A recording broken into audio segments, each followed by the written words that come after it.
Welcome to I Have a Voice. Today we're going to talk about a subject that's dear to both of our hearts and also to really instill hope.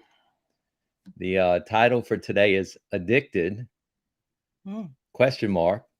Are you addicted or do you know someone that's addicted? 3 steps to freedom. We're going to we're going to walk out and show you steps to freedom. But this is not just theory. This is something that has been actually experienced in our lives. And we're featuring HollyKem today because her story is so phenomenal. I mean, she's just extraordinary in what she's overcome, who she's become, and how she's come out of the throes of addiction.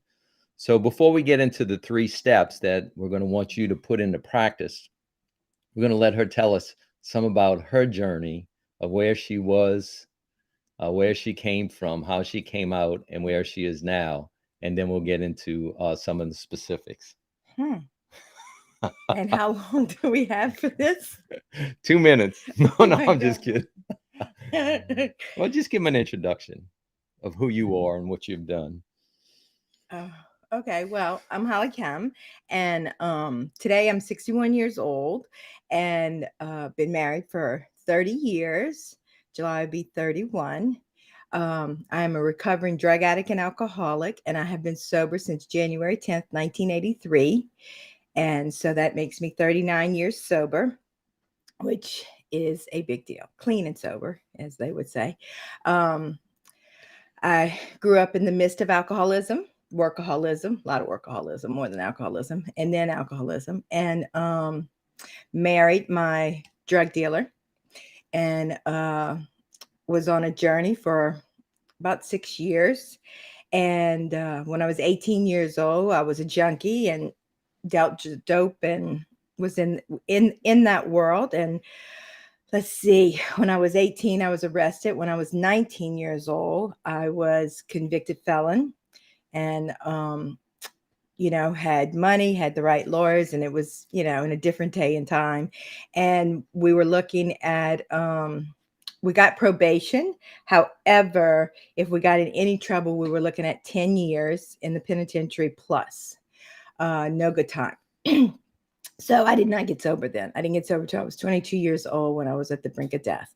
So didn't go to treatment, detoxed on my own, and because I knew I had to make some decisions. I was at the brink of death, and in that, just been fighting in the beginning with myself, the addictions,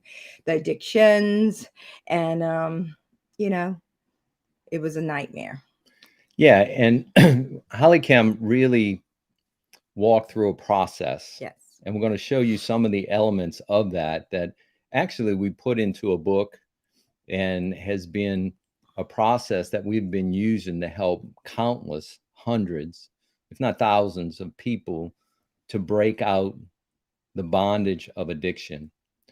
And we'll get into those steps. But, as I said today, our topic is addicted and what are the 3 steps to freedom. Let's get into the first step and we'll just start breaking down how that happened for HollyKem. And we met at support group meetings, 12 12 step steps. meetings, Yes. and 12 steps are awesome. really had been working on that for years in terms of integrating the principles. And they're really psycho spiritual principles. They have Hmm. psychological elements to it, they have spiritual elements.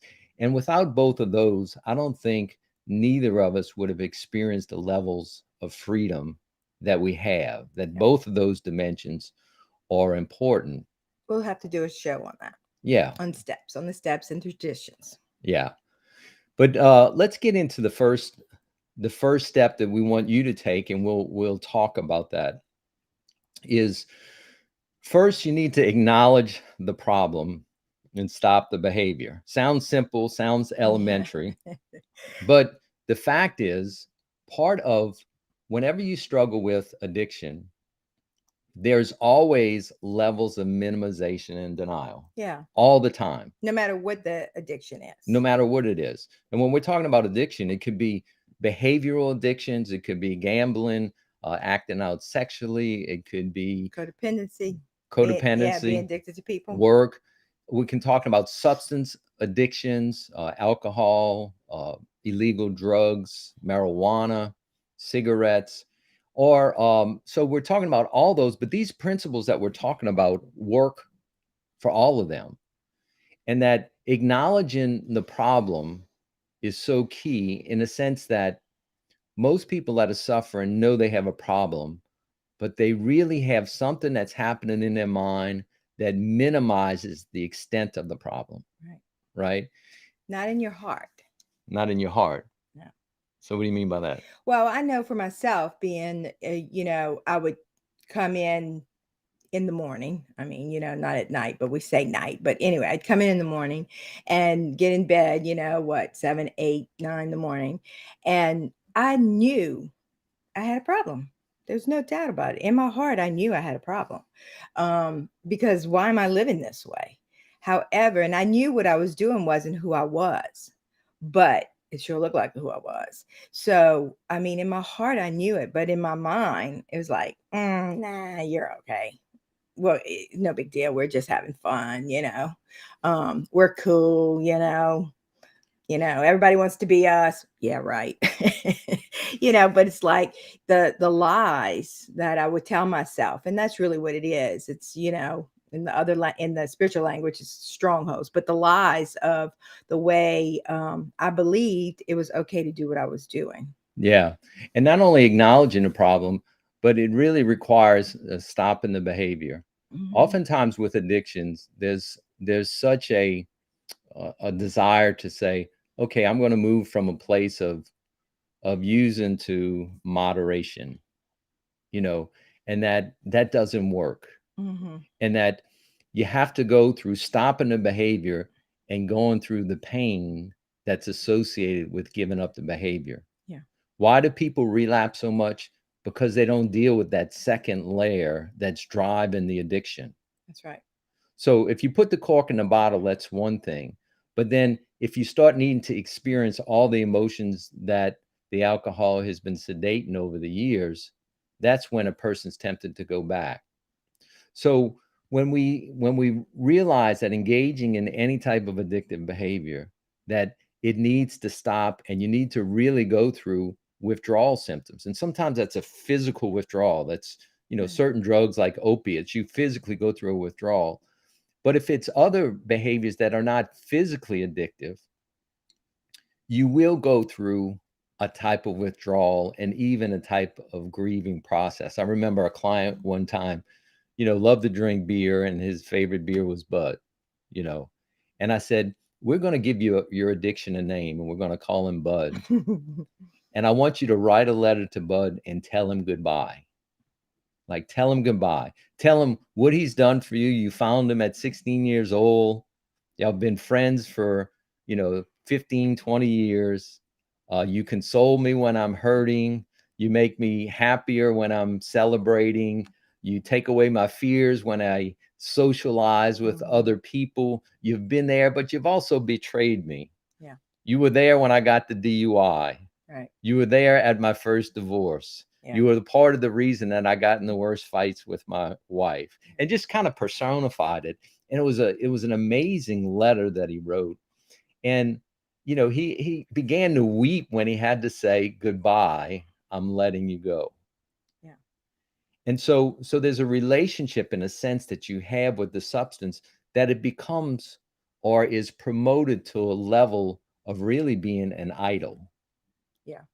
It becomes the thing that you go to help you cope and deal with life. And it becomes more important than marriages, than jobs, than finances, than children, than all these other subjects. And when it reaches that level, it actually becomes, when you talk spiritually, it becomes an idol or God with a small g, Mhm. right? Right. And one of the things too is, you know, nobody does this on purpose. I mean, I know I didn't, as a little girl say, "Oh, you know what? When I grow up, I want to be a drug addict and an alcoholic." I don't think so. The last thing I wanted. So, people do not inspire to go down this road, no matter what you're addicted to, porn, gambling, uh, you know, cigarettes, nicotine. I mean, nobody wants to be addicted. Yeah. I mean, you have your socially acceptable addictions, and then you have your socially unacceptable addictions. Yeah. Yeah. Yeah. Well, what was it like when you had to start giving up like cocaine? It was really hard. What was the hardest part about it? Well, the drug itself's addictive. And then, of course, I believed it made me feel better, you know. And I mean, it was very difficult to give up cocaine. It was very difficult to give up marijuana. I smoked marijuana every day. I did cocaine every day for 9 months. Um, it was very difficult to give up nicotine. Oh Lord, that was rough. We didn't have the patch then. I did that when I was 25 years old. I was 3 years sober. Very difficult to give up my first husband because I was addicted to him. It was very difficult to give up my addictive life, you know, and, that was awful. So it's like, one of the things about addictions is that there's a lot of things we have to give up. We have to surrender to. We have to realize this. I'm not going down the path that God intended for me. I Yeah. mean, it was extremely painful. I know for myself, just because of all the dope I did, I shook for 2 years. I mean, you can ask my friend. They thought I had Parkinson's, but because my nervous system was shot. But I don't shake anymore. Yeah, and the process that I remember, you were having such great success working Yes.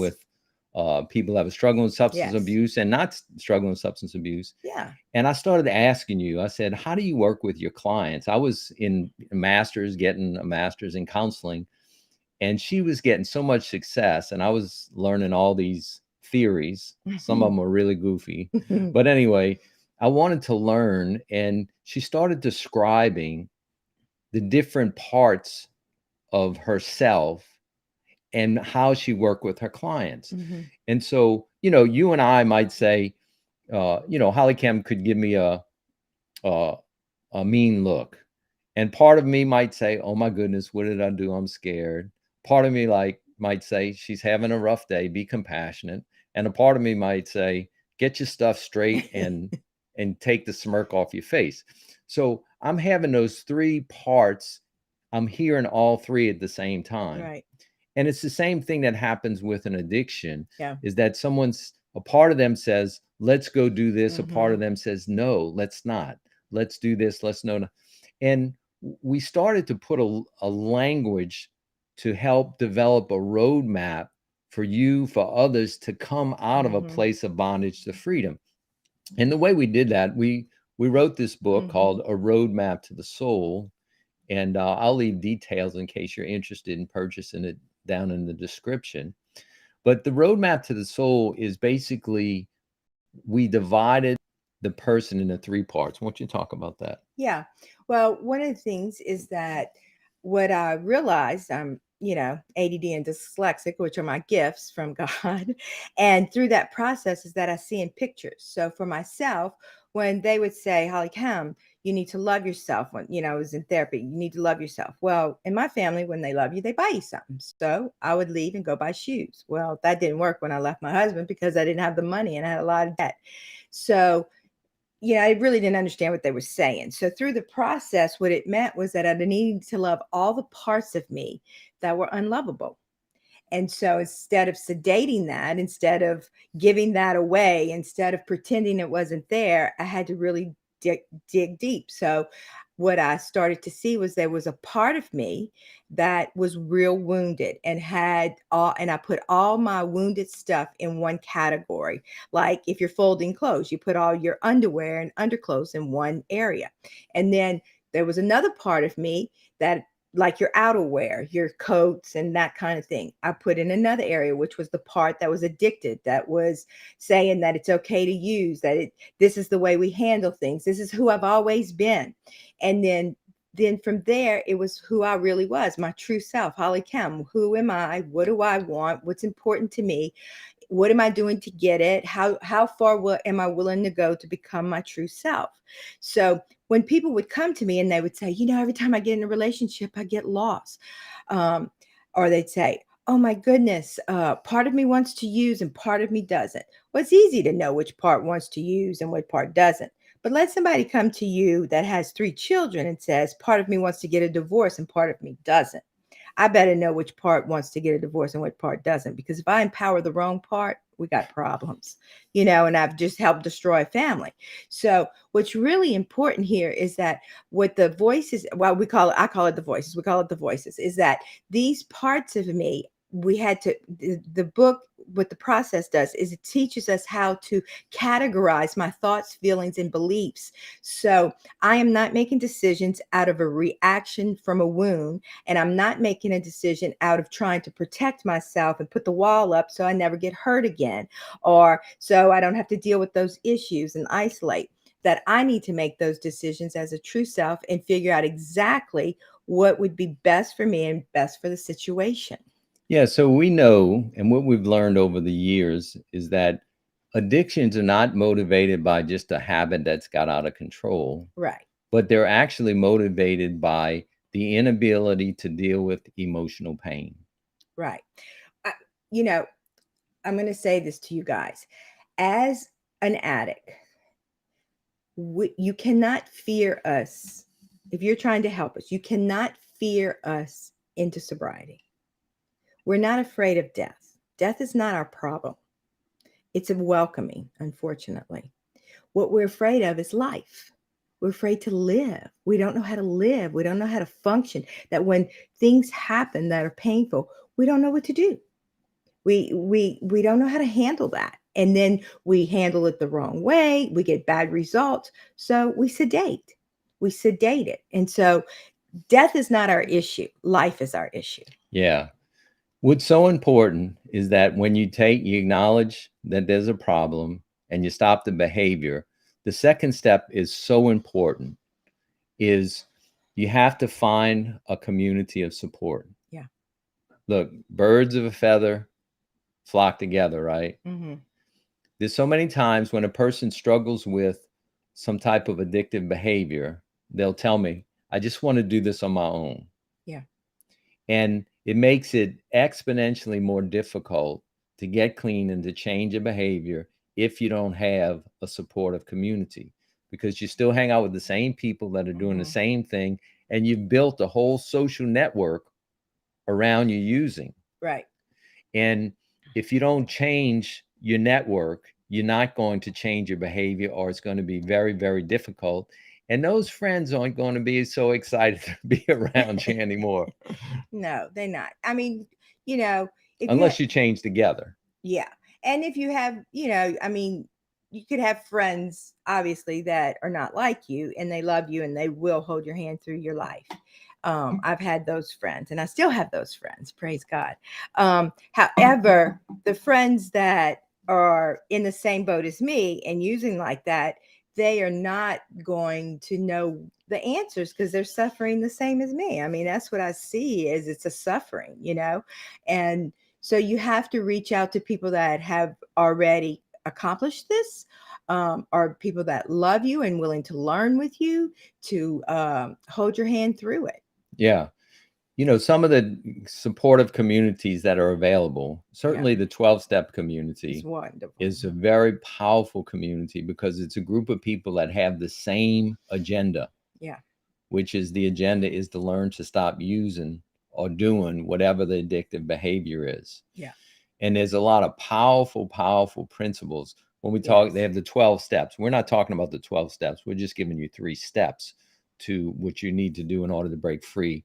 But they have the 12 steps, and it's a psycho-spiritual process that will revolutionize your life. Yes. And that it'll change, it'll take your obsession away, it'll take the desire away, it'll teach you to live a new life, it'll develop a new social network. I know when HollyKem and I met, we met in the 12-step groups, and all of our social network friends, we would go to coffee together, we would go to dinner together, we would go dancing together, we would We would go Mhm. to parades together. We from New Orleans. We would go do all kinds of things Mhm. together, and we learned to live life differently together. Yeah. We walk through the awkwardness because whenever you've suffered with any type of addiction, a year is so important. If you can get a year under your belt, your Yeah. chances of permanent clean time or sobriety go up significantly. Why? Because you cycle through all the first. Mhm. You cycle through all the first. I never went to a wedding and danced Right. without being intoxicated. I never went on Friday and Saturday nights. I was used to going to certain places, and now I'm trying to work through the awkwardness of going to other places. I'm trying to make new friends. I'm trying to have new types of fun. I'm trying to do these things. And I look back at that time when we just learned to do life together with a group of other people that were in the same way, and that's how we learned to do life, and it's lasted for decades. I mean, Yeah. 39 years, you said, huh? Yeah. Yeah, which is extraordinary. But 12 steps is one of other supports. Yeah. Certainly, celebration recovery, which is a whole Mhm. movement within churches. And it's a real powerful group of support, learning principles. Look, you can find a good church, a Mhm. good, wholesome church that you have supportive people, you develop community. That can be real effective. Yep. I'm sure there's other options, but you really need to find a community support and to plug in there, because if not, the chances of getting it over the long term go down significantly. Yeah. Yeah. Yeah, definitely. Well, and I think too is one of the things is um when you're, life of an addict, like I've been sober 39 years, but I still work on myself. Believe me, I have not made it. You can ask my sister. I still have issues. I still have things I have to deal with constantly and learn how to be better and do better. I'm not perfect by no means. So but I'm definitely not who I used to be. That I'm not afraid. I'm not afraid to live life. I'm not afraid to love. I'm not afraid to reach out to people. I'm not afraid of honesty. So it gives me the tools to continue to work on myself. That what I love about the voices, which, Romac to the soul, is that I can always go deeper into whatever I'm working on myself at that point. And it allows me to have compassion for another person when they're talking to me. If their protector's talking to me or their wounded self's talking to me, I can have more compassion. So it's a great tool to, God gave it to me, so, and he gave it to us to give to the world. Yeah. Don't you have a testimony of somebody that recently has Well, been doing the work? yeah, I have somebody that did the work. He's working. He just got the book, but he's not an addict. He's just he's reading the book. So let's see, where is it? Let's see where he's at. Let's see. Okay, yeah. This is a guy named Brand. He said I could use his name. He's doing some life coaching. His name is Brandon Simmons. He said to use his name. And he wrote to me, uh, Grand Rising. I pray all is well. Last night I opened your book and I started to get high off of every word. Hmm. The accuracy of thought, the intention of every word, the invitation. Oh, I don't have my glass. I'm so sorry. The invitation of God and truth was so powerful that I had to put the book down like a junkie. Oh, this is so good, because instead of consuming it, I've decided to slow down and feel it. My goal today is to be grateful to this moment and seek more evidence of my gratefulness. This journey is about finding one's way back to the image and likeness of God. Wow. It's so beautiful. And, I'm so excited to be able to work with Brandon. But in this process, it's like what I love about that is that actually when the process, when I was working through like us making this language where it would be more formula. I really thought that this book was just for recovering addicts, for addicts and alcoholics and people that love them. However, through the process, we have learned over the last, what, 20, 30 years, is that it's for everybody. And if you do suffer with addictions, it definitely is like, woohoo. However, we all have this issue. We all have a part of us that does unhealthy, self destructive things. And we're all like, oh my God, I can't believe I just said that. Oh my God, I can't believe I just did that. So, this is the part that does those things, says those things, spends my money, is ugly to my man. Is fusses my child, and why? Because there's a part of me that is afraid. There's a part of me that thinks I'm going to lose something that I already have, or I'm not going to get something I want, or I'm going to be abandoned, or I'm going to be rejected, or I'm not going to be enough. So what's so powerful is that it helps us work through that to be able to see who I really am, that I'm not abandonable, Yeah. that I am lovable, that I am enough. Yeah. So it's really a roadmap to help you deal with Yes. whatever self-destructive behaviors, what addictions or not, help you heal the old wounds, and then help you be empowered in who you really are, your true self that's connected with God. And that brings us to the third step. So you need to find a good community. You need to stop the behavior and acknowledge it as a problem. And the third step is that you need to develop a real and living spiritual relationship. And if you already have one, it needs to become stronger. Yeah. It needs to become stronger. Look, a spiritual relationship with God is so important because when you're suffering with an addiction, it's a spirit. Yeah. It's, alcohol is called spirits for a reason, because it is a spirit that's not of God that can take hold of you and cause destruction in your life. It can kill you, it can steal from you, it can destroy you, it can hurt you, it can destroy relationships. And when it gets out of control, it starts to get a bondage, and it takes one spirit to get rid of another spirit. That's the profound insight, one of them, of AA, is that you can't get rid of one spiritual bondage without finding another one to take over, or you'll go back to the same spiritual bondage. Yeah. So look, everybody that really wants to break free from addiction needs to have this spiritual connection. Now, what's nice about AA is that they give you a lot of leeway about what that looks like for you, right? Both HollyKem and I are very committed to our Christian faith, and so that's the avenue that we hold on to with everything we got, and that's where we absorb, and that's the spiritual vision that we develop. But we encourage everybody, whether you're, no matter what denomination you're from, if you're Catholic, we want to water your Catholic roots. If you're Protestant, water your Protestant roots. If you're Pentecostal, water your Pentecostal roots.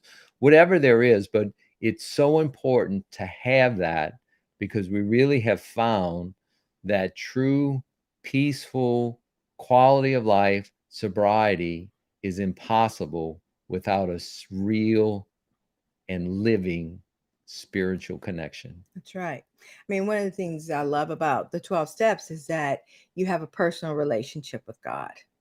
And, it's about you communicating with God.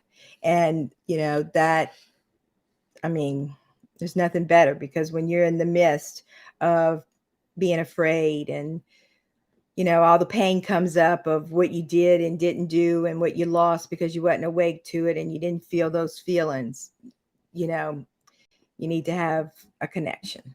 And what I love about the process is that the this that in the spiritual awakenings that we have over and over and over, it just brings us closer and closer to God, and it allows us to be freer and freer and freer, and it allows us to love.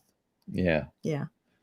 So we thank you for tuning in. Just to recap, you need to stop the behavior, acknowledge it's a problem. You need to get plugged into a loving and supportive community, and you need to get your spiritual connection. You do those three things, and we promise you, you will work your way out of the bondage of addiction into a place of freedom.